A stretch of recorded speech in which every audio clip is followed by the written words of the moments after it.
Good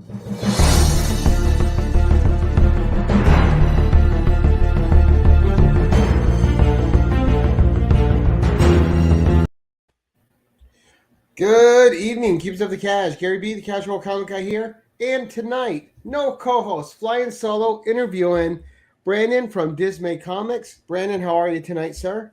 Pretty good, pretty good. Thank you for having me. We will try to get you over here in the bigger spot because it's about you, and we want you to show off what you got for us. I got you. Yeah, thank you. Chop, how you doing tonight, sir? So, before we get too far, give us a brief introduction to you, Brandon, the person, and to your initial influences for coming up with the Gallows Man. Okay. Yeah. So with me personally, basically, little synopsis of me comic writing or writing in general. After high school, I wasn't that big into writing like in grade school and stuff, but after high school, I got really into writing. I've always been huge in movies. Like I've always loved watching movies and stuff. When I say I'm huge into film, that means I'm huge into watching film and stuff. I'm not a filmmaker, but by no means. But I love watching movies, and that sparked an interest in writing short stories, which eventually led to writing like feature-length screenplays and stuff.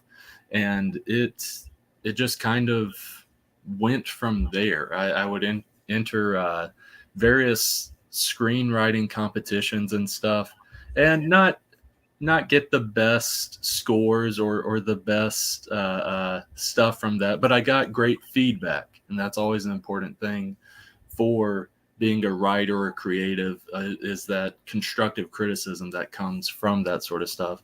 And so was writing screenplays, and eventually started writing horror comics, like converting some of my horror screenplays into horror comics. And as I was doing that, this was maybe a year or so after I wrote the Gallows Man screenplay. It was originally a screenplay, a feature-length screenplay. About a year after that, as I was working on some horror comics, I was like, why not just see if I can convert this into a comic? I feel like I could convert this into a mini series at least. Like, I didn't know at the time how many issues or how long it would be, but I was like, I could convert this into a mini series. And so from there, I just started editing the screenplay, and story-wise, narrative-wise, nothing really had to be edited. Like, it fit perfectly for the comic. I just really had to touch some stuff up for a comic script for an artist, and also just find points for issues to end. Basically, I settled on a 4-issue thing, and I found points for each issue to end, and that was actually surprisingly easy. How I had wrote the screenplay, it kind of helped with this a lot. I was like, you already had it in acts, huh? Exactly. It was already like set perfectly. And then from there, I just got Helen Bolton, who I was working on horror comics with before this. I reached out to her because she's very adaptive in her artwork. Like at the time, she was doing a horror comic for me that was in a Dr. Seuss type art style. So she's very adaptive in the stuff she can do. So I was like, hey, like, what's your thoughts on this satirical, campy, violent superhero book? I pitched her the concept, sent over the script and stuff, and she was like, yeah, I'm down for it. And so I hired her to do a few pages just to test it out, see if it'd be a good fit. And once I got those pages back, I was like, oh my gosh, yes, will you do this book? And she was all on board. So yeah. Well, looking at her art style too, it's very at least for the Gallows Man, it has an old school cartoon feel to it. Yeah. And like the last thing I saw that had that kind of feel to it was the Cuphead video game. Oh yeah. So I can see that. Yeah. Yeah. So she has like some of those exaggerated, and it fits the story. It's fun. The story has a serious undertone, but on the surface, there's a lot of influential comedy, story beats, definitely scenes and setups, but also there's a big dad joke vein in there too. Oh So yeah. where does the dad joke and the Far Side type humor come from? Were you a big Far Side comics reader? And I what kind of TV shows were you watching that influenced this for you? Obviously, Batman '66, but well, I do want to touch on the Batman '66 thing for a brief second, and then I'll say the other influences. Before I wrote the Gallows Man script, the screenplay, and even before I converted into a comic script, before or after I had written the Gallows Man script, that's what I meant to say. I I hadn't seen a single episode of Batman '66. wow, Now I had seen like memes. That's the extent of that. I had seen the bomb over the head thing, various right? stuff. Them crawling up the wall with the rope. I'd seen like clips and stuff, but it wasn't until I finished the script that I actually watched 2 or 3 episodes of Batman '66, and I really liked it. But it's one of those things where I want to hold off until I'm completely done with the Gallows Man, because there's sequel potential with this miniseries. There's also an anthology potential with this miniseries. Uh, when I'm completely done with that stuff, then I will uh, basically binge all of Batman '66 because I liked it a lot. But You I don't want to be too know influenced by it. exactly. I know even if I say, okay, I'm not going to try to mimic this or copy this, subconsciously it's going to be there. It's going to be there. So I want to stay careful. I want to wait till all of the Gallows Man stuff is done and then binge and love that. But with So other influences, there's various stuff. When it comes to like comedic comics, there's not a ton of influence there. I know there are comedic comics that are out there, but there wasn't a ton of influence there. It's usually like more obscure stuff that I really liked with humor and stuff like that. Like, not saying the Gallows Man has this raunchy or over the top type of humor, but like comedic comics that I like is like Nick Spencer's The Fix. It was an Image comic back in like 2016 or 2017. It's on hiatus. He'll likely never finish it. If he does, that'd be great. But it's one of the funniest comics I've ever read because it's so crazy and over the top. But I'd say a lot of my influence comes from like TV shows or movies. Like when it comes to the violence or like the over the top gore or whatever that happens in the Gallows Man, and spoiler alert, you'll see it as the series keeps going. It'll ramp up in some areas. That type of influence comes from like Tarantino movies. Like I love Quentin Tarantino. I love his movies. That as well as like B movies. Like there are certain B movies that I love that are just over the top in their violence and gore. And so that's kind of where that comes from. And then with the humor, like I ultimately just love comedy. Not always like straight up a comedy movie, but there's tons of movies that are like maybe not classified as comedies, but have great humor or some humor that hits. Not saying this is an influence, but an example of that is like the Marvel movies. Like most of those you wouldn't like classify as a comedy, but they No, but do they have have elements of comedy. exactly. And I guess that's what I'm saying with like some of my movie influences. Like they might not be classified as comedies, but they have good comedy elements within it. Now, I thought I spotted a direct influence in one of the characters, and I wanted to ask you if I was right. Yeah. So, because I spotted it right away with the way this character spoke, because I'm a big fan of this film. So you have a character called Major Schwashsticker, and it's pronounced that way with the extra H's and everything. That seemed a character where his diction and his speech were taken right from the priest from The Princess Bride, when he's like, marriage Oh, is yeah. see, I didn't think about that. So with His first his line, I was like, character, Princess Bride. with Marriage his brings us character, together today. that's actually Arrangement, that dream within a dream. Yeah. that might be like a subconscious influence, because I haven't thought about it, because I've thought about like influences for different characters and stuff. And for his character, for me, um, a lot of this is like parody or satire of like Batman 66, classic golden age comics like Hangman and stuff, like the old Hangman series and stuff.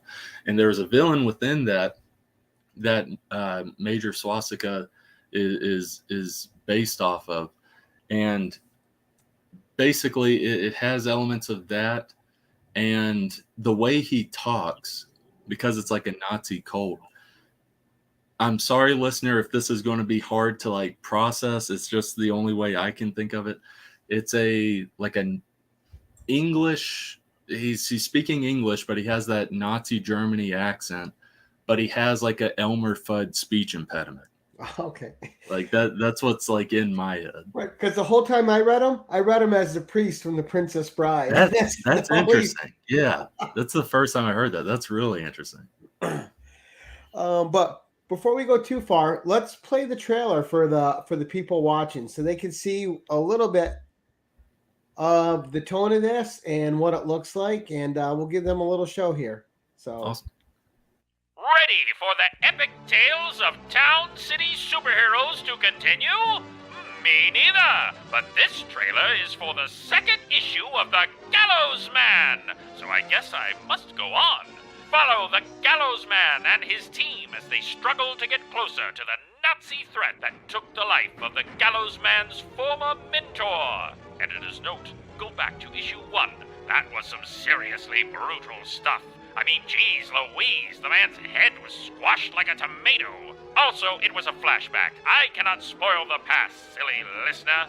Will the Gallows Man and his team stop the Nazi cult hidden within the town city before it's too late? Find out by backing the second issue of The Gallows Man today over on Kickstarter. A second issue? Now that's surprising. I can't believe they had me reading for this book again. If only I could live out my life by doing voiceover work I yearn for, and say things like, "Your mama's so fat when she sits around the house, she sits around the house. Ooh, ooh. England is my city. Beep, boop, boop, bop, boop, boop, beep. Music peaked with the creation of ska. Poo-poo pee-pee. If I could say all of those things, only then would I finally reach nirvana. Nice. So, a well put together trailer, and the narrator sounds like Mr. Krabs to me from SpongeBob. So, I was like, listen to awesome. Mr. Krabs. I was waiting for him to try to serve me a Krabby Patty. But, Yeah. But super fun, and it definitely sets the tone. And you get the comedy. I think what's going to surprise people when they read this are the serious undertones of the book. Like, there's a tragedy in the Gallows Man life, which pretty much puts him on the path he's on and prevents him from actually being fulfilled and happy. And I'm not going to spoil what it is, but there's some seriousness there from his past that is still plaguing his future and his present.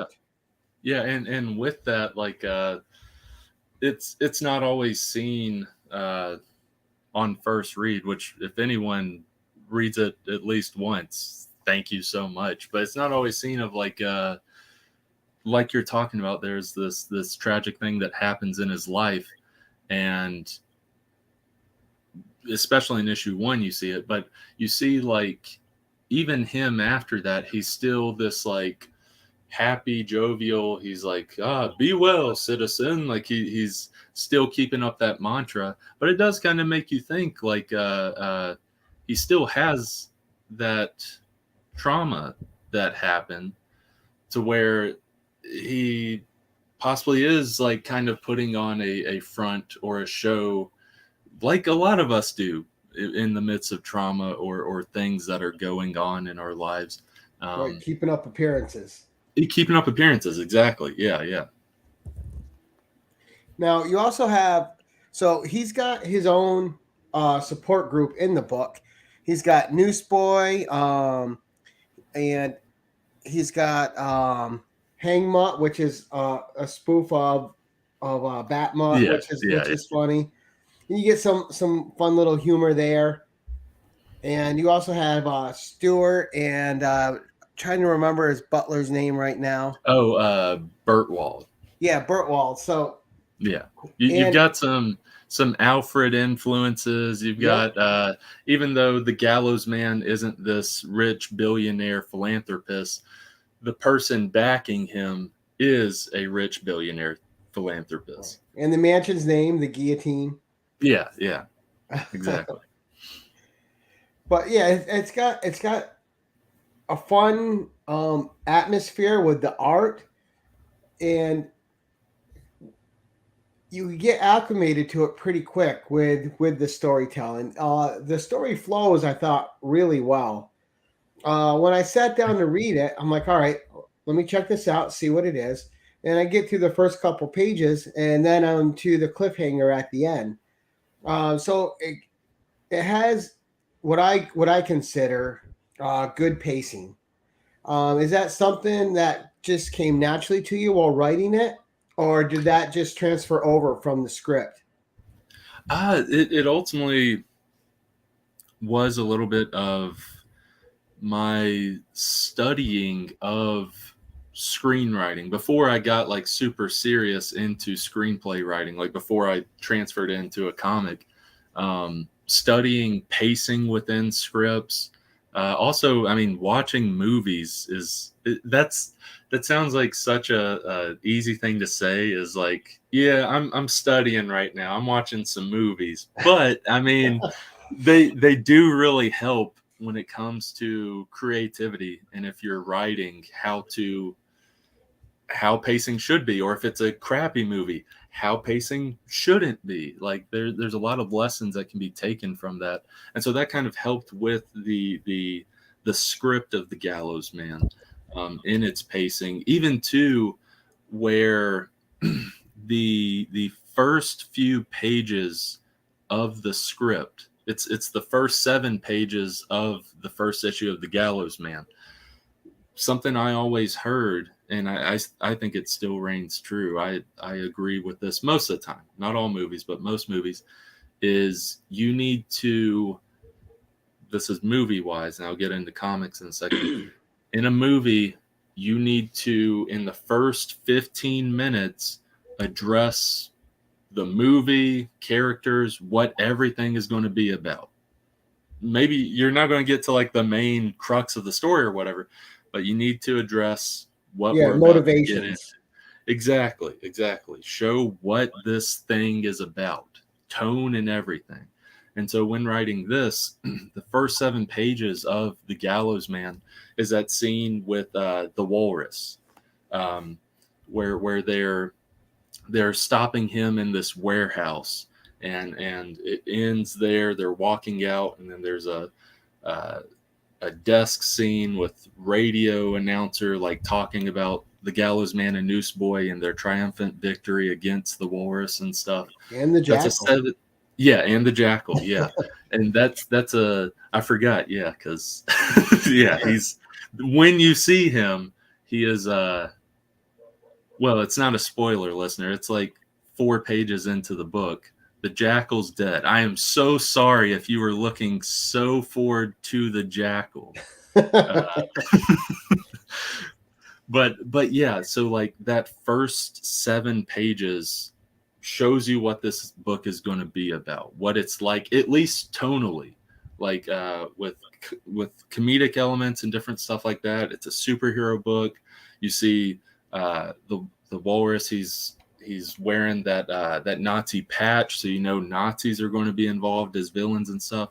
So within the first 7 pages, you kind of get a feel of what this book is kind of going to be like. And the comedy actually gives you a little bit of levity from the heaviness of it, like with Newsboy saying swan sticker instead of swastika. Yeah, and just misunderstanding.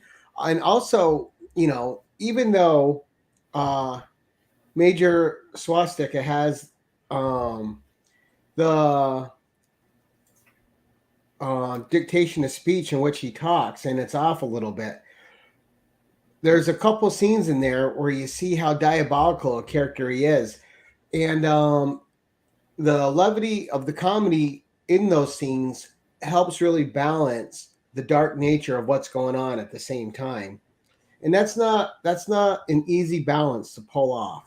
You know, there's great comedy horror movies, and then there's action comedy, horror comedy that just don't mesh the two correctly, and it doesn't come off well. They don't know how to integrate them. What I thought you did really well with this book, and also with the art, is that the horrific elements and the comedy elements work in conjunction with each other. And it's a delicate balance, but you pulled it off.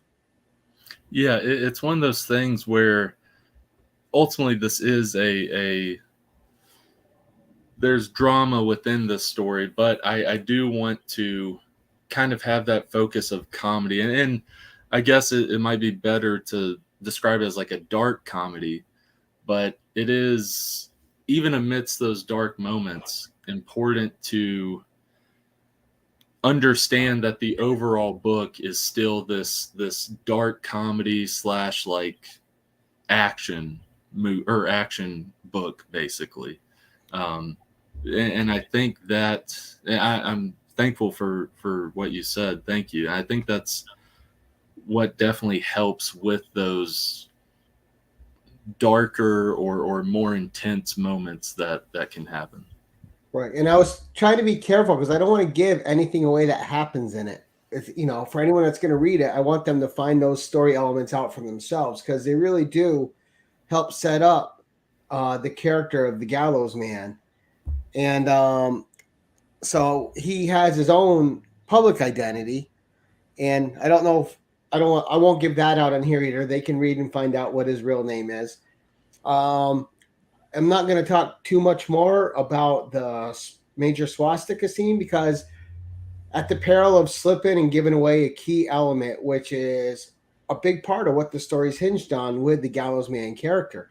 But we're just talking about, especially in screenplays and in movies, you can have the fluffy comedy, you can have the dark horror, but if you don't care about the character, none of that matters.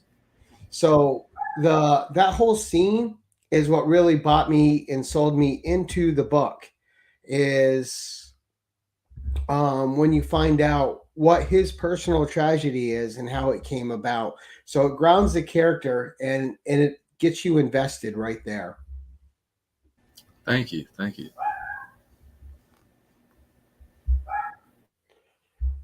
Now, how different is this from your screenplay into the comic form? Did you have to change a lot, or did you end up adding to it?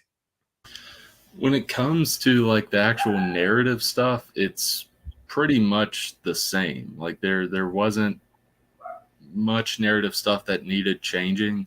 When I started writing as a comic, I did expand it a little bit more, but I was planning on expanding it a little bit more even whenever I was going to go back and do like a final draft of a screenplay or something.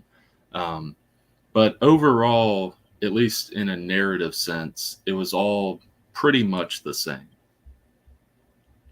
Nice. Now, what I'm going to do real quick here is I want to share your Kickstarter page. That way people can see what it looks like. And then you can perhaps talk about it just a little bit. Yeah, so with this upcoming Kickstarter, it's for both issues 1 and 2. We had a Kickstarter for issue 1 last year that went well. Thank you for everyone that backed that.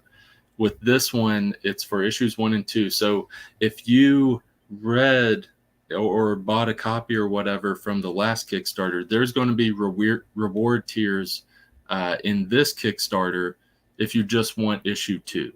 If you just want issue 2, if you're just wanting to continue where you left off, there's reward tiers just for issue 2. Or if you haven't read this at all, if you haven't read issues 1 or 2, this is the first time you're hearing about it. Boom, right there. There's plenty of reward tiers for both issues 1 and 2. And when it comes to reward tiers, it ranges, because I know right now, for me at least, and I know right now for a lot of people in the United States and just globally, you gotta budget.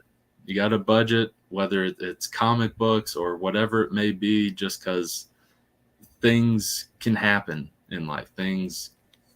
Random stuff can occur. So with this Kickstarter, there are reward tiers that range from $1 to $70. Every little bit helps. Like even if you are pledging just for $1, there's a thing there where we'll include your name on our Facebook and Instagram thank you post, thanking you for that. Digital copies, if you want issues 1 and 2, digital copies, that's $8 for issues 1 and 2, which at least in my head, I think is a really good deal, because with these comics, like I've got issue 1 here, it's 49 pages of story. Issue 1, that's just issue 1, 49 pages of story. Plus there's some extra stuff, like some behind the scenes stuff and different stuff like that. But just story, 49 pages in issue 1. Issue 2, there's 47 pages of story, which technically I should say 49 pages of story, because there's a 2-page little story dealing with Newsboy at the end of the extra stuff. So 96 pages of story just with these 2 issues. So even if you want to get the digital edition of that, that's $8. You get a lot of bang for your buck there. Physical copies start at $10. And then it just goes up from there. There's various reward tiers. Like there's a catch-up reward tier if you haven't read any of it, but you want to get physical copies of both the first and second issue. There's a reward tier for that. It's $26. Comes with a signed copy of issue 1, a signed copy of issue 2, PDF copies of issues 1 and 2, a sticker set from issue 1, which I actually have here. Get that. Now, signed by who? You and the artist, or just you, or just the artist? Just me. It's hard to get these to Helen, because she lives in New Zealand, so it's a little tough. We've actually never met in person. I hope one day we are able to meet at like a convention or something. But yeah, you'll get sticker set for issue 1, a sticker set for issue 2. You'll get PDF copies of both scripts, both issue 1 and issue 2 scripts, and also a thank you on social media. And all of that is just $26. That's a catch-up tier. There's also tiers for if you've already read issue 1, you can just get physical copies of issue 2. And then going all the way to the highest tier, it's a $70 tier. And I was really inspired by DP Brown, Dog Pound Brown, with this tier. He really inspired me with this one. It's a issue 1 metal cover variant. So it's a variant cover of issue 1. I could have went with a hollow cover. I could have went with a foil cover. Those are options. But when I saw that he had a metal cover variant for his book, Theme of Thieves, and I saw the video of him unboxing it and stuff, and it looked great. I loved the way that variant looked. I was like, I got to do that. I could do hollow or foil, but this looks so much better in my opinion. So with that $70 tier, you get that metal cover variant of issue 1, which for collectors out there is super rare. There's not going to be more than 25 of these ever made. There might even be less than that, but 25 is the max. I'm not making any more than 25 of these. So 25 of these made, you'll get that, the rare metal cover variant, and they'll be signed by me. You'll get a signed copy of the Gallows Man issue 2. That's not going to be a metal cover variant. You'll get PDF copies of both. You'll get PDF copies of both scripts. And again, a thank you on our social media. And let's talk about release date, because we showed the Kickstarter, but when is all this releasing, and when can people expect delivery of the Gallows Man? Yeah, so the Kickstarter starts on May 3rd. That's when the Kickstarter launches. And specifically, if you want to be there like within the first couple of hours, because a lot of success on Kickstarter, those first 24 to 48 hours definitely affects it.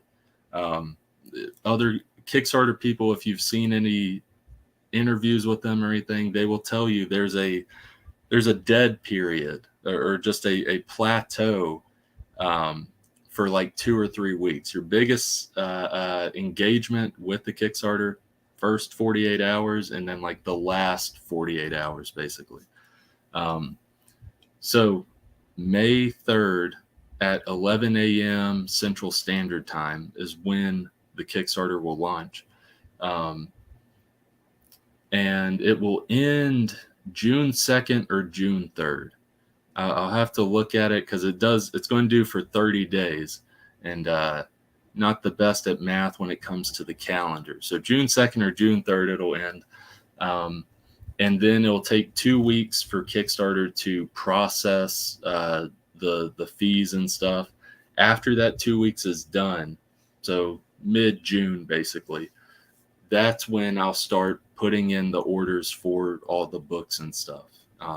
And I should also mention, I always forget to say this, both issues 1 and 2, artwork, book, everything is completely done. We just have to get it printed. It's not like it's a proof of concept where I'm like, here is a sketch of the Gallows Man for issue 2. We haven't worked on any of issue 2, but here's a sketch of him. I didn't even get Helen to sketch it. This is my personal sketch. It's a stick figure. Back this. No, it's completely done.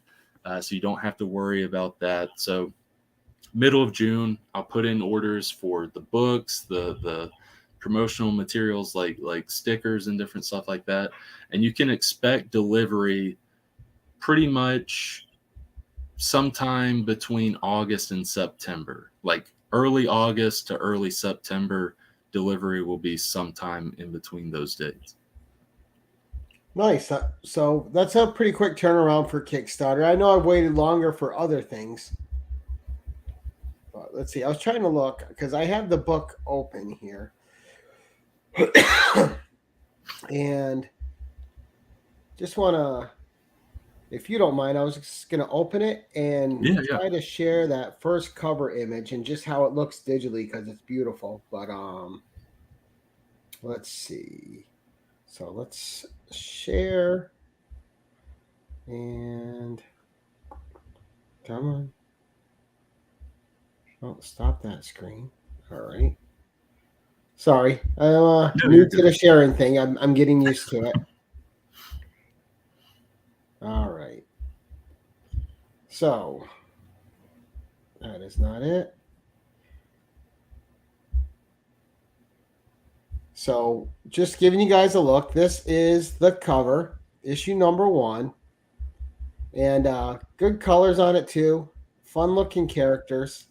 I like that you put the 15 cent on there, like an old timey book. Yeah. And then you got the credits and cover by Thomas T. I did not ask, how did you get your cover artist and the variant cover artist? How did that come about? So with both the cover artist and variant cover artist, both I found through Instagram. One actually reached out to me. He had worked on a book. I forgot the name of the book right now off the top of my head. we worked on a book and said, hey, if you ever need some cover work, like, I'm available. And I looked at his portfolio. I was like, actually, yes, I think I definitely could hire you for a cover. And so he's been doing the main covers for this series. I hope to get both the guys to do all the covers leading all the way to issue 4, the last issue. And then the other guy, I reached out to him because I just loved his art style. It's Rick Alves. Saw him on Instagram. I loved his art style. He has a very Scotty Young type art style. And I saw that, I was like, man, I'd love to just like see some Gallows Man artwork, but in that art style. And he knocked it out of the park, both with issue 1 and issue 2. I can show some examples. I have both nice. issue Yeah, let's 1. see some variants. Yeah, so here's the first issue that Thomas Tikas did, and then this is the one that Rick Alves did. Oh, nice. Yeah, and what I love is I'm a stickler for like detail. I'm not gonna like beat someone over the head for it. It's mostly for my own sake. I'm like, but if only I had done this or I had done that, because it's my personal projects, basically. It's like my babies, even though I don't actually have a child.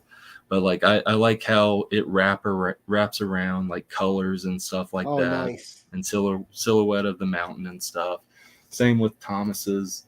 You have that. You have the people hanging up there and kind of a weird cathedral ceiling, and then with the back you kind of have them and it's change of color and stuff. Little details like that I love that these guys are excellent in. I said, well, what's great is you might have more opportunities with more artists. I have a few artists that I know on YouTube that watch the shows, so who knows? Awesome. Yeah, sure. But that's great. So you turn it from a screenplay into a comic, and you pretty much had easy contacts for talent from your interior artist who you said you knew previously. Is that a contact you made in college?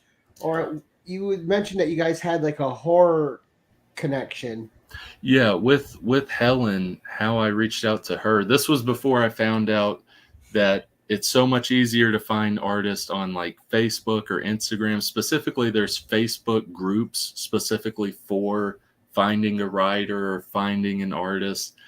It makes it so much easier. I didn't know about that stuff back in early 2019. So for dozens of hours, I spent dozens of hours on finding horror comic artist for like this will likely come out later this year or early 2023 for my horror anthology series Dismay Avenue. And I was scouring and I was trying to find someone that could do like a Dr. Seuss-esque art style. And I eventually found Helen's page after dozens of hours of looking for artists and stuff.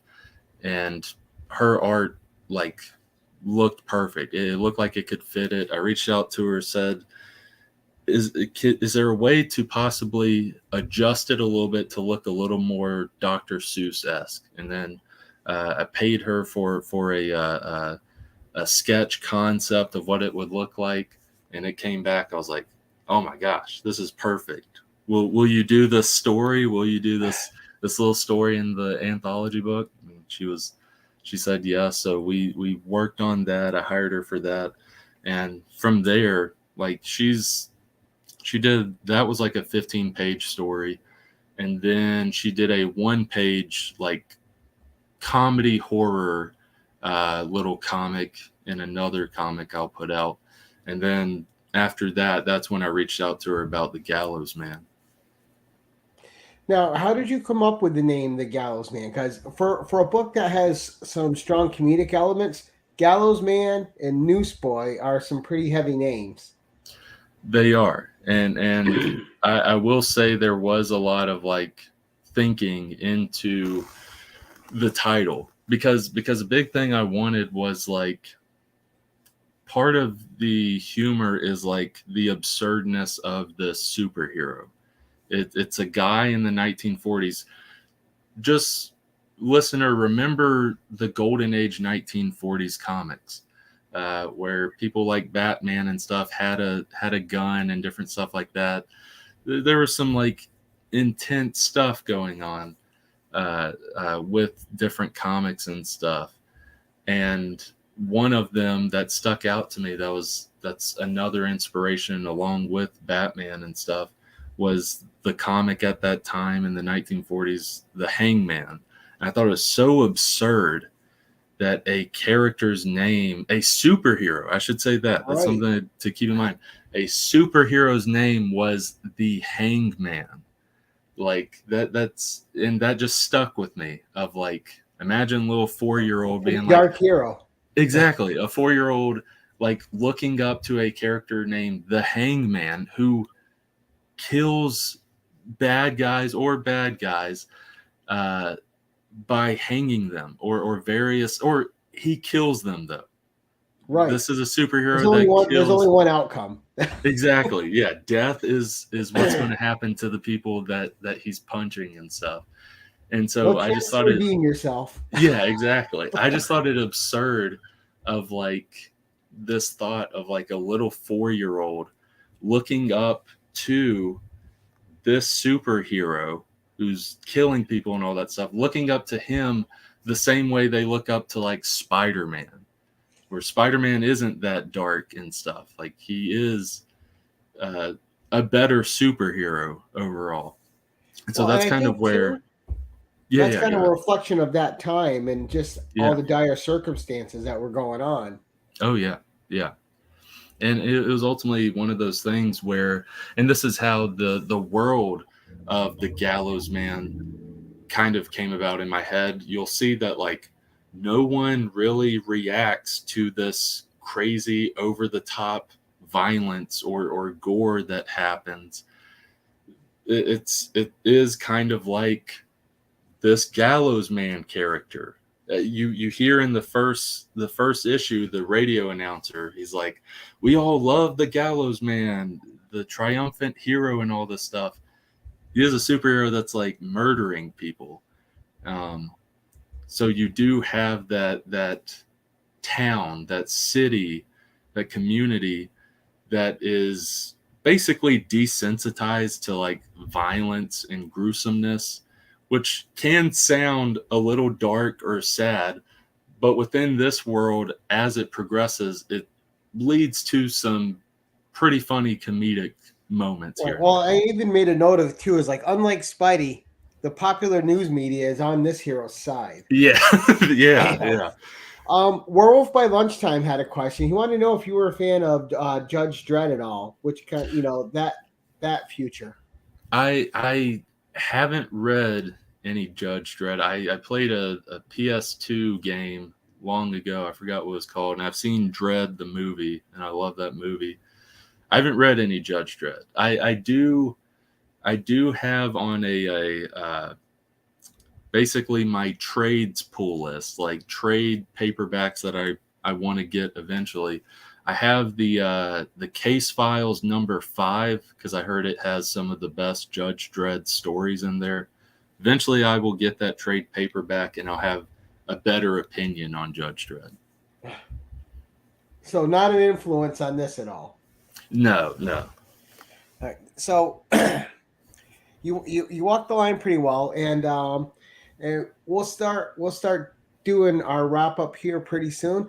But I want to talk about the future of Gallows Man and Newsboy.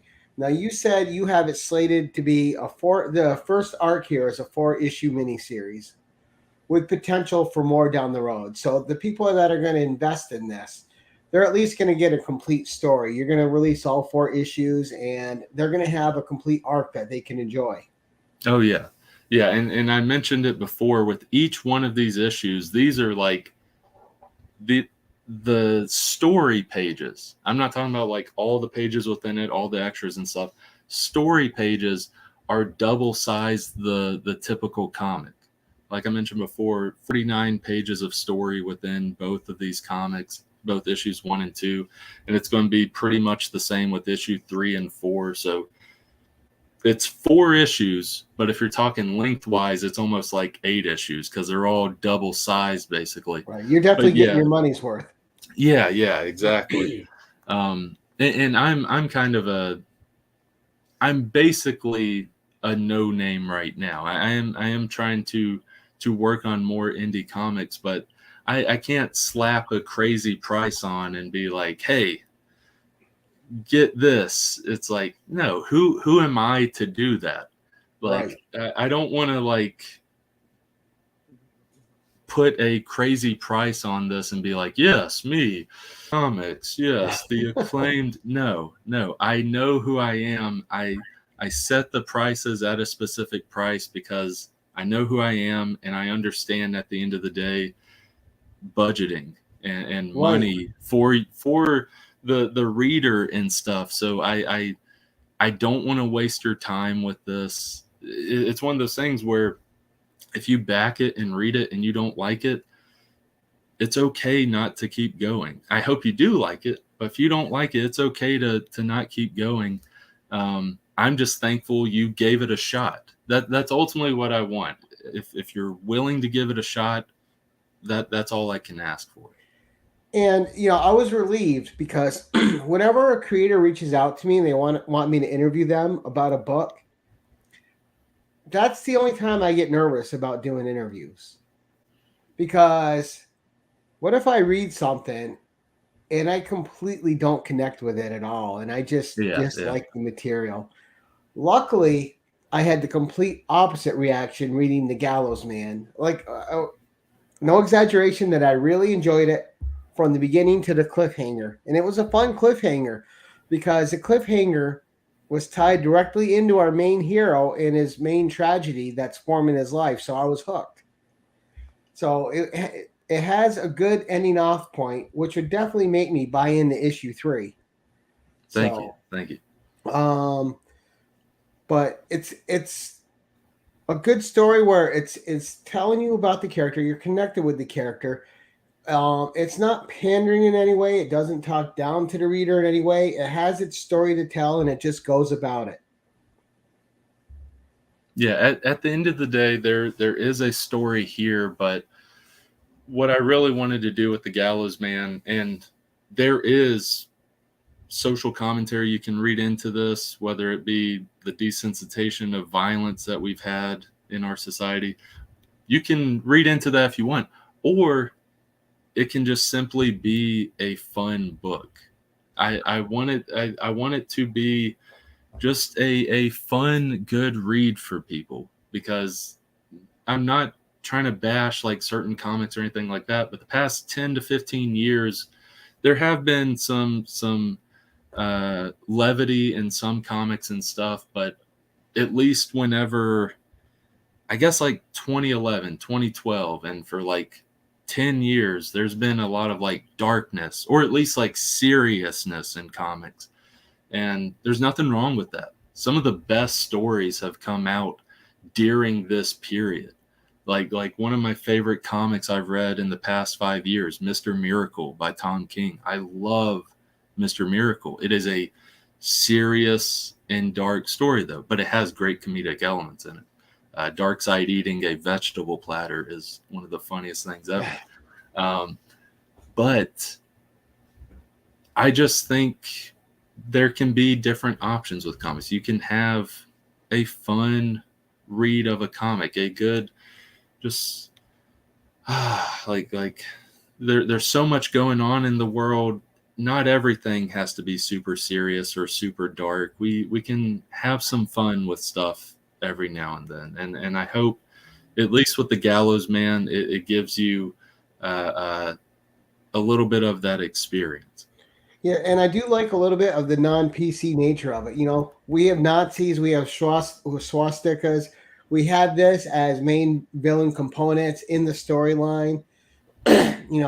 You have your own type of crime alley with the villains, which is funny. But, and I'll just reiterate it one more time, The balance of the humor with the main core story and the darkness of that story are balanced so well, and it's such a hard balance to pull off. And I think you just exceeded exceptionally at it. So good Thank job. you. Thank you so much. Thank you. Well, there you go, Jerry. You would love this, I think, Jerry. Especially this is a story that takes place in the 40s, Jerry. Yeah, yeah. It's definitely set in the 40s. And I guess, like, I don't know. I haven't touched on this any. I forget to think of things sometimes, but I guess like a good synopsis of the story, if anyone is still wondering about it, like brief little synopsis is this is set in the 1940s, and it is in a satirically over the top and campy world of superheroes. And within that over the top and campy world of superheroes, you have the Gallows Man and his team, and they must take out this Nazi threat that has infiltrated their city. And it's not only to save the city, but to avenge the death of the Gallows Man's former mentor. That is the synopsis, the premise of this whole 4-issue miniseries, basically. You gave away more than I was giving away, so I was trying to stay tight-lipped about stuff. No, it's no problem. It's no problem at all. Now, coming up, you have your issue 2. When are you planning on releasing issue 3? So people have an idea when they might be able to continue the story, since it does have a good cliffhanger. Yeah. I'll at least say this before I say the date. Issue 3 is happening. Issue 4 is happening. Like you will get those. There's no issue 2 happens and then sorry, I can't do it. These things will happen. I am totally invested in the Gallows Man. I'm thankful for all the readers that are out there that have read it. An example, sorry to ramble. This one, like, I try to push down my ego as much as I can, because I think that can get in the way of a lot of things in my life as well as other people's lives. But there's a message someone DM'd me on Instagram that spiked my ego a little bit. I had to check it at the door, though. I was like, no, chill. The guy sent, this was a month or 2 ago. He said, hey, man, I'm really looking forward to issue 2 and the Kickstarter when that hits. I just reread issue 5 or issue 1 for the 5th time, and I loved it. I was like, for the 5th time? I was like, thank you. But I was thinking in my head, I was like, when I edit these comics, he read it the same amount of times that I'm editing the comic. And ultimately, I love the Gallows Man, but it's one of those things where anything you love, if you see it like a million times, you are like a little bit tired of it. Like when I was editing issue 1, I had to reread it at least 5 times to make sure I got every little thing, to where when I read it the 5th time as I was ending, I was like, oh, finally, it's done. I don't have to read this issue anymore. But I'm so thankful for what he said there. But sorry to ramble. Issue 3, we're currently working on issue 3. It's about a quarter of the way done. Helen just sent me a rough page for about a quarter of the way in, and I'm liking the way it's looking so far. But yeah, we'll likely finish issue 3 probably by the end of the year. By the end of the year, we'll finish it, and we'll likely do the Kickstarter at basically the end of 2022 or the beginning of 2023 is likely when we'll do a Kickstarter for issue 3. All right, nice.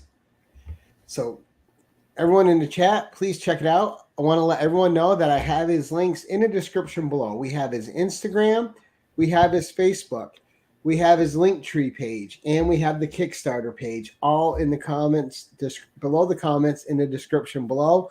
So nice and easy to find. Brandon, as we wrap this up, before we go, I do want to bring about his catchphrase. Feel despair, for the Gallows Man is everywhere. Yes. Which harkens back to the old like radio shows when the villains would have I mean, when the heroes would have a catchphrase that would ring out all the time. Is that where that derived from? That just had that kind of old timey feel to it, or was it just happenstance? It ultimately is like a parody of like those old timey radio announcer stuff where it's like a sign off, basically. That's kind of mostly where that comes from. And then like a lot of golden age comics surprisingly do that in some way. If it's not with a literal radio announcer, they'll end off on the issue in that way. Maybe not a character is saying it, but they have a catchy little subtitle or whatever, or ending title at the end of the issue. So yeah, that and the radio announcer thing was definitely a big influence on that.